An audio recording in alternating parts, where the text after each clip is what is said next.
Welcome back to another episode of Full Circle with me, Onyx.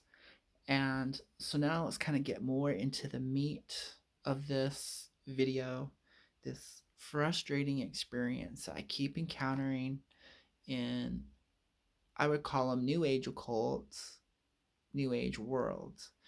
And so in the first video, I talked about I was being super triggered because, they're name dropping ancient deities, ancient. At one time, these mythological gods were the gods important to different cultures. There's temples built in their honor, and people's lives revolved around that. And just because they're now gone to myth doesn't mean they need to be disrespected and having anyone channel them and name drop them. So so that's why I feel so triggered by it.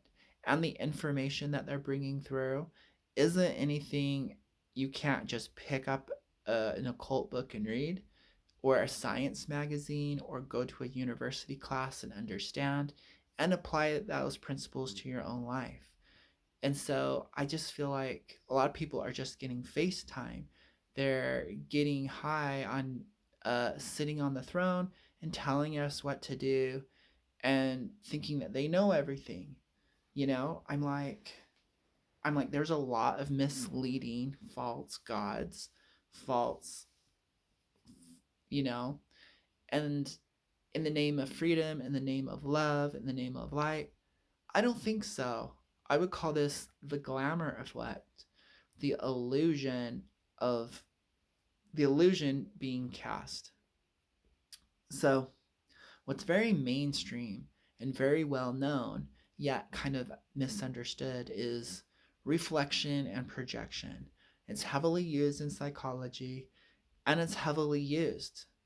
We can take any piece of good advice or any truth, and then we can flip it on its head and use it towards our advantage. So we can mislead people, we can shut them down, we can manipulate with the exact same truths. And so truth might just be a tool, you know. Uh, Archetypal sacred images might just be a shield, a weapon, a mirror to deflect and mislead. So it's kind of like you can take a shiny object or you can take a reflective object and it will shine a reflection and you can move it around and your cat will follow it around. That can be a lot of what's going on, a lot of smoke and mirrors and manipulation uh, from someone who knows how to work a few tools upon someone who doesn't. The cat doesn't understand the mechanics of it all, possibly, you know? And so we have to be careful when, so it's a word of caution. And it kind of only works if you're not at the same level of consciousness or you can't grasp it. Like once you figure it out, it wasn't magical and mystical, it was mechanical, kind of like a puppet show. You realize once you become the puppet master, the magic of puppeteering, where I get, like you discover the wizard in The Wizard of Oz. You found the wizard and you went back there and you saw all the levers and you saw it was just someone pulling levers. This can be the same thing with getting card readings, having channelings, or even just this huge realm called New Age spirituality and occult. Once you discover the levers and how to pull them, you could become the wizard. You could be the person on top. You could be the guru on the throne. You could be. But anyways, moving on, because this isn't the point. This is for people who are spiritually hungry. Like, you're a seeker. You want to know more. And the more you know about the world around you and the mechanics of it, the more you know yourself. But then we have to transcend it. So I always say Western mysticism needs some Eastern philosophy. It needs some Zen. a strong injection of Zen creates, I call it mental and emotional sobriety. You get cleaned out, you get sober, um, and then you can see the light. and it it doesn't have to be so grand, you know, and it doesn't have to be so spectacular. It doesn't have to be a laser light show. You don't have to take drugs and to heighten your emotional whatever, compensate. You don't need to have a grand experience, because I feel like in the so in the mundaneness of it all, in the boring, in the routine of all of that, there's something beautiful there. There's something stabilizing there. It creates an anchor so you can have outrageous, mystical, profound experiences and shock yourself with the infinite universe. But then it also kind of gives you an anchor to come back to, an island for sanity. So you can pay your bills, so you can be you and have your human experience too. So that's really kind of, but now let's kind of go into this. So the middle pillar has spheres, and these spheres, or you can say levels, and the tree of life pattern. Now, these is a symbolic representation of states of consciousness. It's also states of awareness. It's also experience levels. And so when we're working into our subconscious mind, we're playing with meditation, we're playing with channeling and psychic powers, all that belongs to the moon. And the moon actually has two sides, okay? Has the side facing Earth and the side facing the sun. That dark side of the moon that we never see. So a few other planets kind of are two-faced as well. But anyways, the whole point is the reflective power of the moon. So the moon reflects some of the sunlight, and hence we see the moon, and we see the phases, and the changeability, the illusionary nature.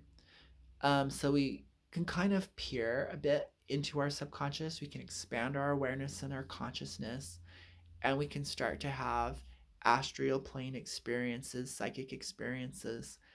Um, but the images, because the brain works with images, the images themselves, the symbols, are kind of illusionary.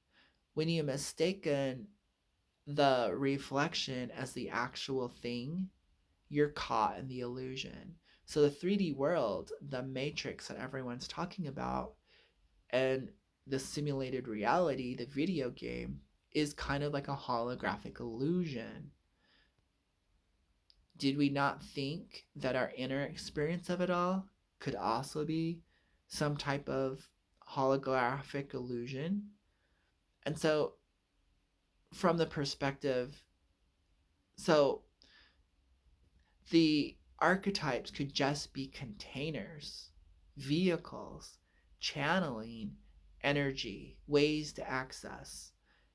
But when we mistaken the object, the tool for the power, that's where the mistaking happens. And so, yes, use your objects, use your smoke and mirrors for the entertainment of it. And these symbols, objects, deities, archetypes, names, colors, shapes, and numbers have a correspondence to the energy, the vibration, the frequency.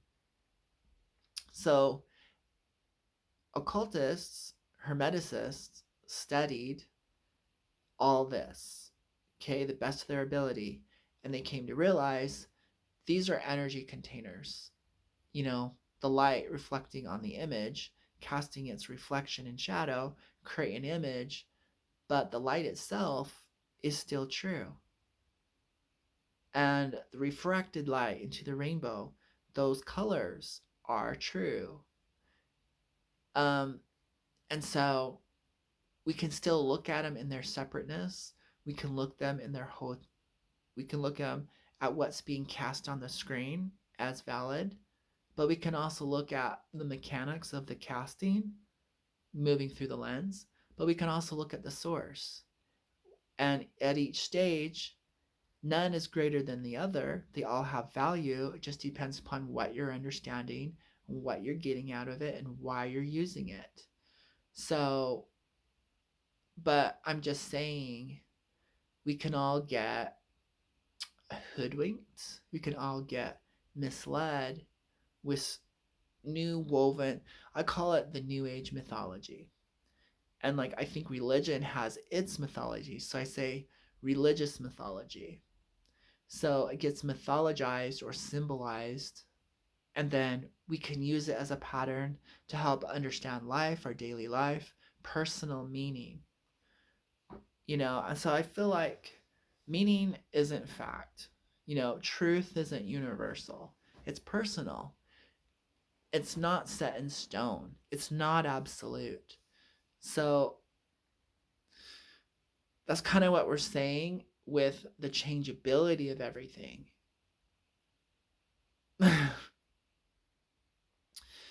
That's a lot. So we're understanding. Yes, I see a symbol of your aura. Yes, I even see your aura. And yes, I see a deity or an alien or a demon. They're all just names. They're all just forms. They're all just characters. What do they represent to me? What meaning do I give them personally? There's an assumption that what I'm seeing and believing and defining, you're somehow understanding. And that's a huge assumption. All this information is going through your personal filter, and maybe there is no shared truth, no shared meaning. We don't know. So we can go into the realm of philosophy real fast. So I feel like we're always dealing with things bigger than ourselves. But okay, let's bring this down. Because what was the point of all this?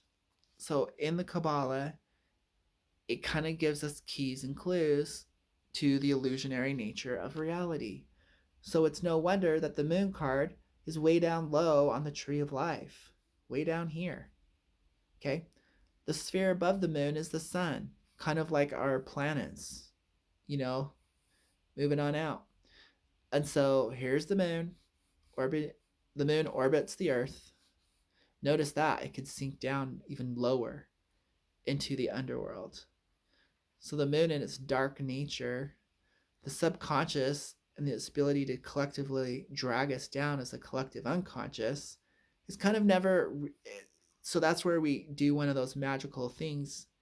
We start seeing things like you're like, wait, Onyx, it's not in the blueprint, so it can't be there. Oh, yes, it is. It's implied. It's one of those hidden invisible pathways. But the moon, for all it gives us a glimpse of the higher world. It kind of gives us a glimpse. You have to be from the earth looking at the moon. It's a perspective. It also hinders and blocks as a go-between. The images veil you. So, oh, you're born with a veil and there's veils you have to go through. Could those veils be smoke and mirrors? Could that be light and shadow? What seems beautiful and idealistic is not all, it's not what it seems. And what seems so gloomy and dark, just the absence of light, isn't all that it appears to be. This goes with our feelings, this goes with our thoughts, this goes with the mass consensus, this goes with our so-called truths and things that we hold dear and value, our understanding of reality.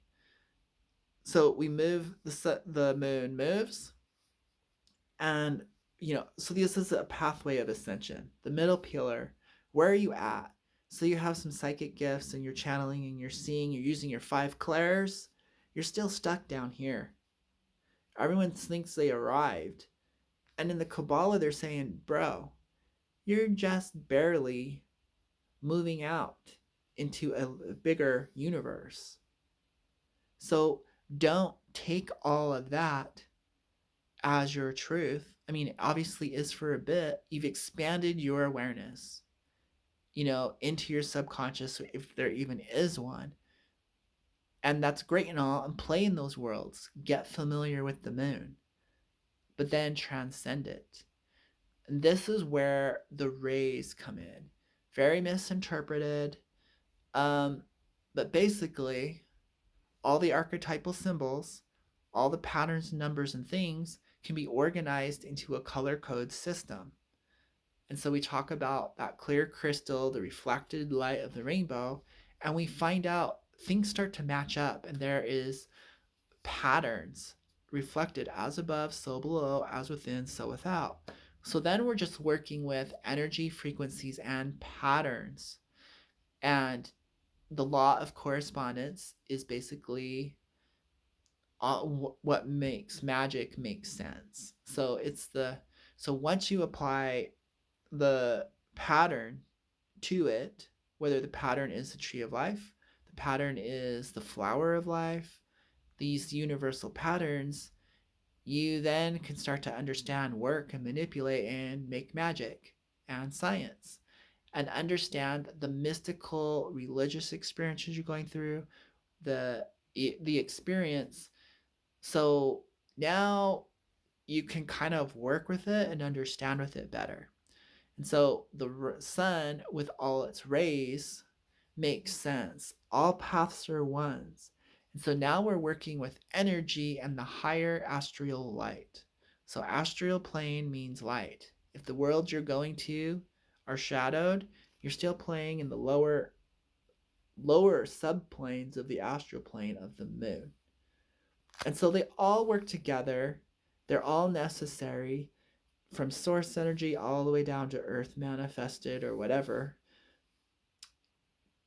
And so we get to the rays, okay? And it just so happens that's the sphere of beauty. And so I like to say the moon is a silver mirror and the sun is a golden mirror.